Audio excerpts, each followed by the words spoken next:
Because in the end, it's not who you know, it's who you can't trust. You're listening to Hidden Killers with Tony Brueski.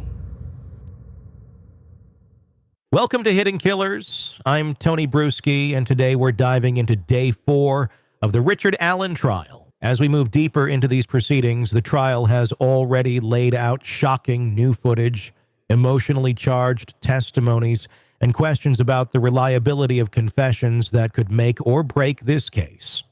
Today, the courtroom was alive with debate over whether the evidence truly points to Allen, or if investigators and prosecutors are chasing the wrong man. In an unsettling twist, prosecutors introduced a newly enhanced version of the infamous Bridge Guy video from Libby German's phone. This extended footage brings the jury closer to the moments before the girl's tragic end. But at the heart of the trial is a controversial confession. Richard Allen has confessed multiple times. But here's the haunting question. Can we trust those words, or are they the product of a mind under severe strain? The trial has raised new doubts, revealed potential missteps by investigators, and forced everyone in the room to confront horrifying crime scene details. It's a delicate balance of facts, emotions, and hidden motives. And as the case builds, it's becoming clear that the jury will have a monumental decision ahead of them. On Day 4 of the Richard Allen trial, tensions ran high as the prosecution and defense continued to present their cases in what has become a complex and emotionally charged trial. At the heart of the day's proceedings was new evidence from Libby German's phone, enhanced video that gave the jury a clearer look at the moments just before Abby Williams and Libby were brutally murdered. For the first time, jurors saw more than the now infamous Bridge Guy clip. The extended footage revealed the girls speaking about the trail ending and interacting with an unknown man, possibly Allen, before the video abruptly cut off. The prosecution emphasized the importance of this new footage, arguing that it places Allen directly at the scene and supports the theory that he led the girls down the hill to their deaths. However, the defense worked to plant seeds of doubt, suggesting that the video alone is not enough to prove Allen's guilt. As forensic examiner Brian Bunner testified, the defense pressed him on the lack of precise GPS data from the phone, trying to poke holes in the prosecution's narrative. The confessions Allen allegedly made continue to play a central role in the trial, as the defense battles to discredit them. Allen has confessed to the murders over 60 times, but not all of his confessions align with the facts of the case. Some were bizarre, such as claiming he killed his grandchildren, a statement that raises serious questions about his mental state. The defense is building its case around the argument that Allen was not mentally stable when these admissions were made, pointing to months in solitary confinement as a factor that may have led to false or coerced confessions. In the courtroom, the jury was shown 45 pieces of evidence collected from the crime scene and Deer Creek. These included clothing items, a phone, and the controversial .40 caliber bullet allegedly tied to Allen's gun. The bullet remains one of the few physical links between Allen and the crime, but the defense has relentlessly questioned its reliability. During cross-examination, crime scene investigator Brian Oley admitted that there were only a few photos documenting the bullet's location and removal, leaving room for doubt about whether it had been contaminated or misplaced during the investigation.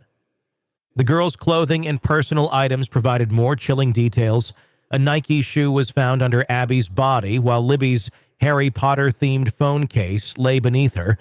Testimony also revealed that the girls' bodies were partially covered with sticks, leading investigators to believe someone attempted to conceal them. But the defense introduced an unsettling theory. The crime scene could have been staged. This suggestion plays into their argument that Allen may not be the killer or that someone else was involved. The emotional toll on the victims' families has been evident throughout the trial.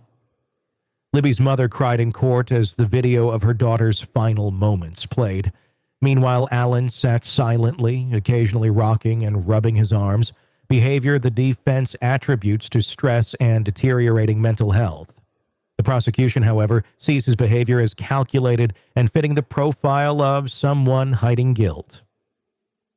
An unexpected moment in today's proceedings came when Rayleigh Voorhees testified about a man she saw on the trail the day of the murders. Though she didn't interact with the girl, she recalled seeing a man dressed inappropriately for the weather, acting grumpy and distant. After seeing the Bridge Guy photo released by investigators, she recognized him as the same man she saw that day, a detail that the prosecution hopes will further connect Allen to the crime scene. Sexual assault evidence kits were also introduced, showing the meticulous steps investigators took to gather evidence from the victims' bodies. The defense, however, pointed out that none of the DNA evidence collected matched Allen, underscoring the absence of physical evidence tying him directly to the scene.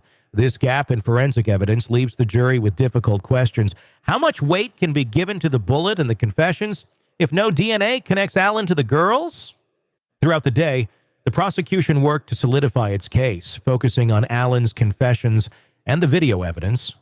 Prosecutor Nick McClelland argued that Allen's statements contained details that only the killer would know. Yet, the defense countered, arguing that these admissions were the result of a fragile mind and did not contain specific facts about the murders. The contrast between the two narratives has become a defining feature of the trial, forcing the jury to weigh each piece of evidence carefully. As the day concluded, both sides left the courtroom knowing that this trial is far from over. The prosecution believes it has the right man and is determined to see justice served, while the defense continues to raise doubts about Allen's involvement. With more witnesses and evidence yet to be presented, it's clear that this case will remain unpredictable, with every new detail adding layers to the unfolding story. The trial of Richard Allen has brought with it not only a search for justice, but also deeper questions about mental health, memory, and the reliability of confessions. Central to the defense's case is Allen's psychological state, which they argue deteriorated drastically during his incarceration. The defense contends that the isolation and stress of solitary confinement contributed to Allen's erratic behavior and the over 60 confessions, some of which make little sense. Statements like Allen's claim of killing his grandchildren point to a troubled mind more than a criminal's admission. These psychological factors force the jury to confront a difficult dilemma. How much weight should be given to a confession if the person making it is mentally unstable? Prosecutors have built their narrative around the idea that Allen's words, spoken repeatedly to multiple people, are truthful admissions. However, the defense has framed these same words as the desperate utterances of a man under psychological duress. The court is left with the challenge of distinguishing between a genuine confession and a mind unraveling under pressure. This duality reflects one of the most complex issues in the trial: how to interpret behavior that may be both suspicious and symptomatic. Beyond the confessions, the physical evidence has become a battleground for both sides. The bullet found at the scene, a .40 caliber round matching Allen's gun, was intended to be the prosecution's smoking gun. Yet the defense has skillfully cast doubt on this evidence, suggesting it was mishandled or possibly planted. Investigator Brian Olahy's admission that there were only a few photos documenting the bullet's removal added further doubt. The absence of any DNA linking Allen to the crime scene or the girl's body strengthens the defense's argument that the investigation may have been flawed from the start. The introduction of alternative theories has also shaped the defense's strategy. They argue that the peculiar elements of the crime scene, such as the sticks placed over the girls' bodies and the swapped clothing, suggest a staged scene. Though Judge Francis Gull blocked the defense from introducing an Odinist ritual theory, the defense's subtle allusions to the possibility of an orchestrated crime remain in the jury's mind. This line of reasoning aims to shift the focus away from Allen and toward the idea that others may have been involved. The personal impact of the trial on the victims' families and the Delphi community is impossible to ignore. Libby German's family, visibly distraught during the presentation of new video evidence, reflects the emotional weight carried by those closest to the victims. As the prosecution and defense continue their battle, the courtroom is not just a place of legal argument, it is also a space where grief, anger, and hope intersect.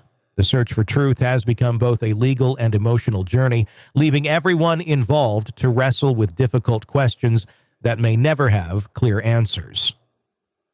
As day 4 of the Richard Allen trial draws to a close, one thing is becoming crystal clear. This case is far from straightforward. The confessions, the newly revealed video evidence, and the emotional testimony all create a tangled web that both the prosecution and defense are fighting to control. At the heart of this trial lies a difficult truth. Even when someone says they are guilty, it doesn't always mean they are telling the whole story. Richard Allen's admissions, while shocking, are clouded by questions of mental health, pressure, and confusion. Is this a man finally coming to terms with his actions or someone unraveling under the weight of isolation? The bullet at the scene, once thought to be the key to Allen's conviction, is now a point of contention. It's a simple unfired round, and yet it carries the potential to make or break the case.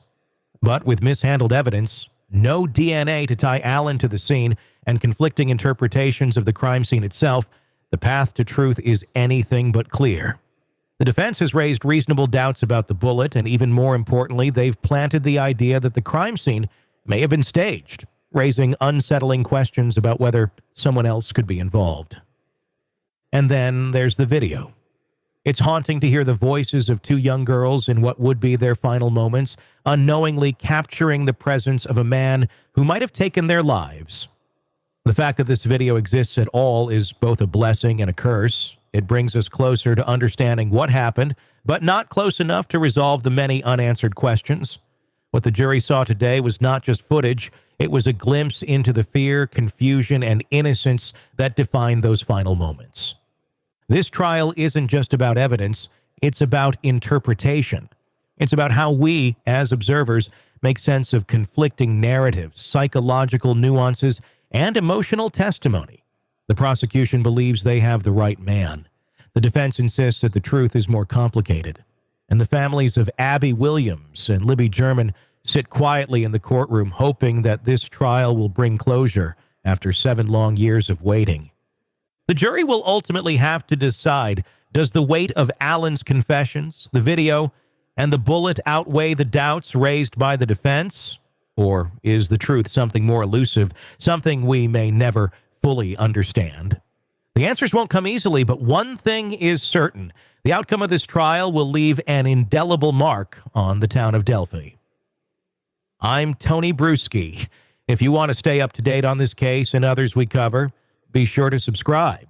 In a world where the darkest secrets lie just beneath the surface, They said it was an accident, but the evidence says otherwise. where hidden killers roam unnoticed in the shadows. I think you would definitely be looking at a blend of toxic, very bad narcissistic personality traits, and they will be vengeful and possibly resort to violence. Join Tony Brueski as he uncovers the truth behind the most chilling cases. They said it was an accident, but the evidence clearly says otherwise. Each episode, we dig deep into the minds of those who commit the unthinkable. To your point on narcissism, he thinks in his own mind how witty he is. Yeah. But he lost that jury. I was done with him in 2 minutes. From unsolved mysteries to infamous crimes. Geez, you've just talked about how you've taught yourself how to do everything under the sun. I bet you did a YouTube video, how to best kill somebody with a knife. Hidden Killers with Tony Brueski takes you where few dare to go. How does someone with such a dark secret go unnoticed for so long? With multiple new episodes every single day. We're not just telling stories, we're seeking justice. Listen now on Apple Podcasts or wherever you get your podcasts. Just search for Hidden Killers with Tony Brueski.